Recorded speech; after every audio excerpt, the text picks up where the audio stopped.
Halle moved another step closer by agreeing to another, even more revealing nude scene in the drama Monsters Ball. Playing the wife of an executed prisoner who falls for the executioner, Halle and co-star Billy Bob Thornton shot their love scene on the second to last day of the 21-day shoot. Nudity and sex on screen were becoming easier for the modest actress to handle. They were, but no more difficult than the scene where I had to, beat my kid, or, some of the other heavy, hard-hitting scenes that dealt with really strong, uncomfortable things, Okay, we can't show, a beautiful love scene in American cinema, but yet you can show people getting shot with Uzis and their heads cut off and things blown up. Okay, it's a big contradiction. Halle won the Oscar for Best Actress for her visceral depiction of Letitia in Monsters Ball. It was the first time an African-American woman had ever won the award. It was a moving and highly emotional time for Halle, and she gave a very tearful, emotional speech dedicated to her predecessors, her contemporaries, and future generations of black women actresses. I'm still realizing the impact of winning an Oscar. I think it'll be years and years to come that I'll be realizing what it's meant, not just for me, but so many other people and women of color. I think it'll be an ongoing process. Halle was not only the first African-American actress to win an Academy Award, but she was also the first Academy Award-winning actress to play a Bond girl. Playing opposite Pierce Brosnan in 2002's Die Another Day, the versatile actress enjoyed the idea of playing a female villain on equal footing with Bond himself. I think they've evolved as women have in life, in our societies. We've become more empowered, we've become more independent. But what I like about this Bond woman, even though she's more of an equal match to Bond, she still is secure enough to be okay with her sexuality. And I think that's what I think is great about modern women. We don't have to play down our sex appeal and our sexuality, that we can know that exists and also, have great intellect and great brawn and, be tough as nails at the same time. Taking the Bond woman forward in a big leap like that was really exciting to me. I thought, now this character will be a lot of fun to play, to be sexy and tough in the same movie. I thought would be great. Halle wisely turned down the next role that came her way to play opposite Ben Affleck in the disastrous Geely. But she said yes to the horror thriller Gothica. The role got her a broken arm from an on-screen tussle with Robert Downey Jr. that set the shoot back 8 weeks. The film opened to modest reviews. In spite of all Halle's successes, the painful pattern of destructive relationships erupted in her life again. After defending husband Eric Benet against relentless tabloid accusations of extramarital affairs, it finally came to pass that at least some of the rumours were true. Halle was devastated. The couple sought counselling, but it was too little too late. The pair separated in 2003, and Benet's music career took a drastic downturn. To add insult to injury, the philandering husband tried to get their prenuptial agreement annulled so that he could get spousal support. He didn't get away with it. Halle just simply and graciously wished him the best. If women did not have the capacity to really be compassionate and understand and to forgive, if we didn't have that capacity, there'd be a lot of men shot and houses burned down and heads chopped off, among other things.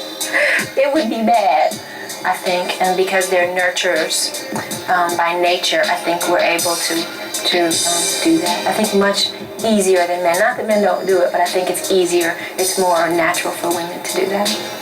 That same year, Halle stole the Oscar show again, simply by receiving a passionate kiss from a completely overwhelmed actor, Adrian Brody, and she handed him the Oscar for Best Actor. It was a hilarious and momentous moment, actually much more memorable than her next role in Catwoman, which turned out to be a real box office dud. But typical of Halle, she put a positive spin on it and ended up adopting one of the cats from the production. Feline energy is very feminine. So as a woman, it's something that I totally relate to. And I think, cats are very much in control. They're very empowered. Cats come when they want to. Cats, people don't own cats. Cats own people. So I think to embody a cat in human form was probably, one of the most fun things I could think of doing right now, especially at this time in my life. While the movie was not appreciated by the audience, it turned out to be meaningful to Hallie. I hope she's a great metaphor for who we're evolving into as women. I would love, as a woman, to see us become more empowered, and more free to do and say and think how we want to think, because that's true power, when we feel comfortable enough to do that and express ourselves accordingly. And I think we're evolving into those kinds of people. We used to be creatures that were taught to, be certain ways and be sort of submissive and subservient. And I think we're learning now, as there are more women in the workplace and more women raising families on their own, I think we're learning how to be more independent. So I hope she's a metaphor for sort of the modern day woman. Metaphor or not, it still required lots of training. Lots of training. I didn't just wake up like that, trust me. A lot of training, a lot of time. I worked with a physical trainer, I worked with a martial arts specialist and a capoeira specialist to learn capoeira, Brazilian form of martial arts. A lot of hours studying cat tapes and trying to incorporate cat movements into like a human body. So lots of time. All that work paid off with another first. She became the first actress ever to actually turn up to the Raspberry Awards for Worst Actress. Looking glamorous as ever, with a clear sense of humour, she accepted the award graciously, saying that her mother had always given her some great advice. If you can't be a good loser, you can't be a good winner. She also said she hoped she'd never be back there again, and she probably won't. I'm getting older as the days go by, and I'm really ready and prepared for whatever that will be. And hopefully that, I think one's true beauty comes from somewhere else anyway. It's not really as much about this as this town can make us think it is. It's really about something else.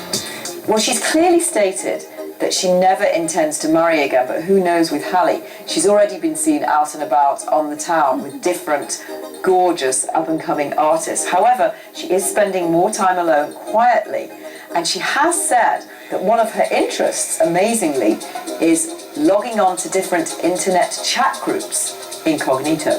But when life sends her a curve and she needs another refuge, all she has to do is turn to her lifelong mentors, who are all substantial. Her mother, Judith, her 5th grade teacher, Yvonne Sims, her huge legion of fans, and her longtime friend, admirer, and supporter, Oprah Winfrey.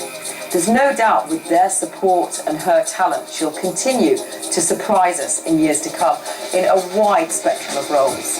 And as an African-American woman, I have no choice, really. There's not an abundance of any one role for me to play normally. So it's come out of my desire to always try different things, but also it's the industry.